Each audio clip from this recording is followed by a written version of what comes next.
A while back, a young man came in to see me. He was talking about, his absent father, page 15 of the book, blaming his current situation on his past circumstances. And I said, young man, you've been talking this whole time about the things you don't have, and you have yet to mention what you do have. Because life oftentimes sends us people to subsidize for that in which we are missing. Although what you're missing can't be completely replaced, but those that have been sent to you are there to represent the sum total of that missing piece. So your pastor, your uncle, your coach, your teacher, your mother's new man, Mr. Jones next door, they've all been sent there to give you the love, to show you the way, to model the role, to teach you discipline. So change the perception of what you have. Although you may want your father, the fact is he's not there and he may never come back. So with that being said, again, you have everything you need. You just have to change your perception of what's right in front of you. You can do it. Man G's out.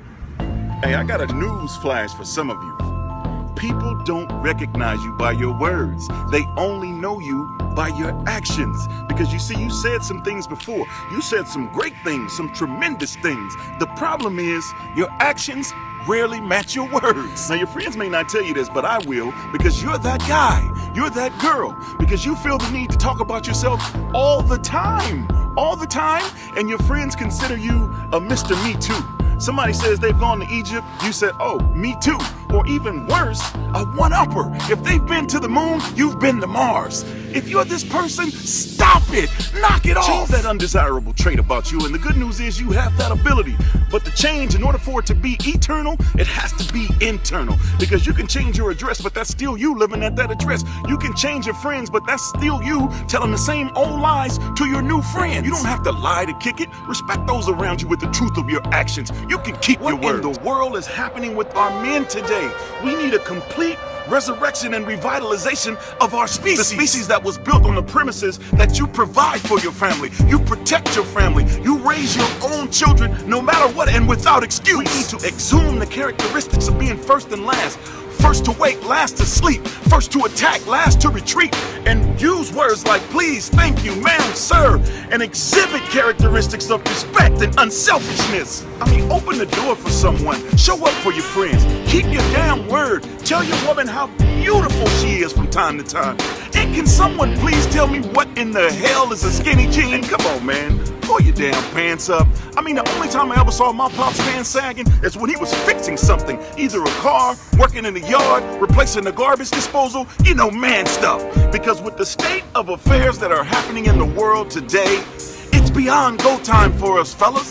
It is mission critical. Wow. So you're still not the best at what you claim to do. You still haven't reached the goals that were supposed to mean the world to you. You're still living paycheck to paycheck, crying about being broke, and you think it's not your fault? And you still need to find motivation? You still need to be micromanaged, pushed, and encouraged? Well, welcome to the world of almost second place employee instead of employer. What?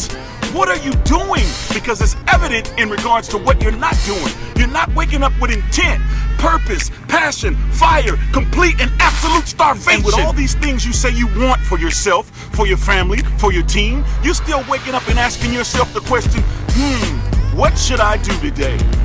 What? Are you a champ or a chump? Are you a predator or the prey? You gotta be about it or be without it. Do the things that's gonna make you necessary. You're no longer an option. Now I get it. Most of you are raised to be ordinary. That's why you have a tough time doing the things it takes to become extraordinary.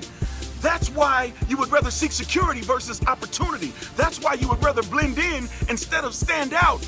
That's why you live hand to mouth, you never have what you should, what you deserve, and rarely do you even have what you want and what you need. If you want to become extraordinary, next level, and I mean absolutely incredible, today you have to begin with terminating all excuses. Rid yourself of blaming others. Cancel your next pity party and empty out all jealousy. Because your seat at the table is still unoccupied. Your destiny awaits you. Aren't you sick and tired of scrapping for crumbs? Then go get your bread. Because believe you me, there's somebody in the hospital right now begging God for the opportunities you have. There is somebody out there right now who would take the hand that you always want to fold with and win. Kick out of how so many people are so quick to always blame, attack, and criticize the government for so many things. And I used to be the absolute worst until I finally realized that if I did a better job of making choices and governing myself, I wouldn't need the government to do it for me. I mean, we complain about the court systems, but if we made better choices to stay out of the courts,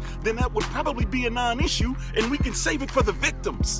We complain about our school systems, but why are we putting 100% of the responsibility on someone else to raise our children? And we have the nerve to complain about someone presiding over our country, and most of us can't even preside over our own homes. We complain about healthcare, but if we made better choices and took better care of ourselves, maybe that would be a non-issue, and we can save that for the folks who had no choice in their medical condition. And then we complain about our significant other. You made that choice. If I see another professional athlete with the last name that doesn't match the name of their mother, that's the sign of a broken chooser. Make better